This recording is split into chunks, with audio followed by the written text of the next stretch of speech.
बता दें कि बिहार की राजनीति में चिराग पासवान की मेहनत अब रंग लाने लगी है। 2025 में चिराग पासवान का करिश्मा एक बार फिर से देखने को मिल सकता है। नमस्कार, आप देख रहे हैं आप तक न्यूज। आइए खबर को विस्तार से जानते हैं। उसके पहले चैनल पर नए हैं तो चैनल को सब्सक्राइब करना बिल्कुल ना भूलें। बता दें कि हाजीपुर के सांसद और केंद्रीय मंत्री के साथ खाद्य और प्रसंस्करण मंत्री चिराग पासवान का भविष्य धीरे धीरे उज्जवल होने लगा है। 2024 के लोकसभा चुनाव में उन्होंने अपने पराक्रम का जो प्रदर्शन किया था उसको लेकर अब कहा जा रहा है कि 2025 के विधानसभा चुनाव में भी चिराग पासवान एक नया अध्याय लिख सकते हैं, क्योंकि अब चिराग पासवान की मेहनत धीरे धीरे दिखाई देने लगी है। और रंग दिखने का मतलब ये है कि आने वाले समय में उनका करिश्मा और ज्यादा चमत्कारिक होने वाला है। बात करें बिहार की राजनीति में तो आजकल विपक्ष और पक्ष दोनों एक दूसरे से लड़ते दिखाई दे रहे हैं।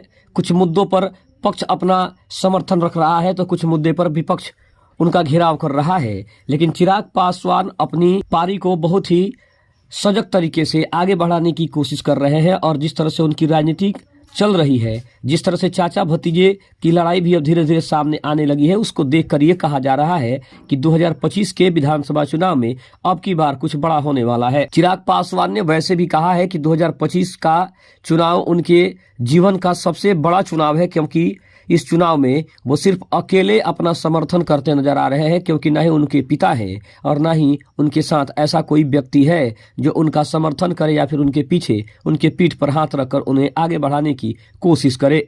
यानी उनका इशारा साफ था कि अब की बार पशुपति पारस भी उनके साथ नहीं है।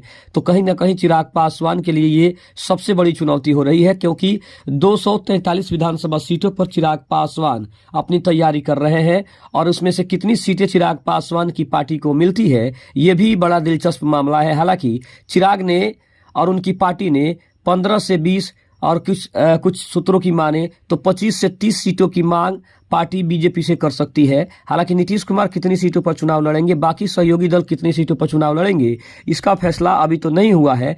लेकिन चिराग पासवान ने अभी से ही अपने क्षेत्रों का चुनाव करना शुरू कर दिया है। हालांकि बात करें तो झारखंड और महाराष्ट्र में भी चिराग पासवान जोड़ तोड़ से मेहनत कर रहे हैं, रैलियां कर रहे थे। और उसके अलावा अगर बात करें तो जनता को संबोधित करने का भी काम उन्होंने बहुत ही बारीकी से किया है, जिसका नतीजा अब चुनाव रिजल्ट आने के बाद ही पता चलेगा कि चिराग पासवान की मेहनत कितनी रंग लाती दिखाई दे रही है।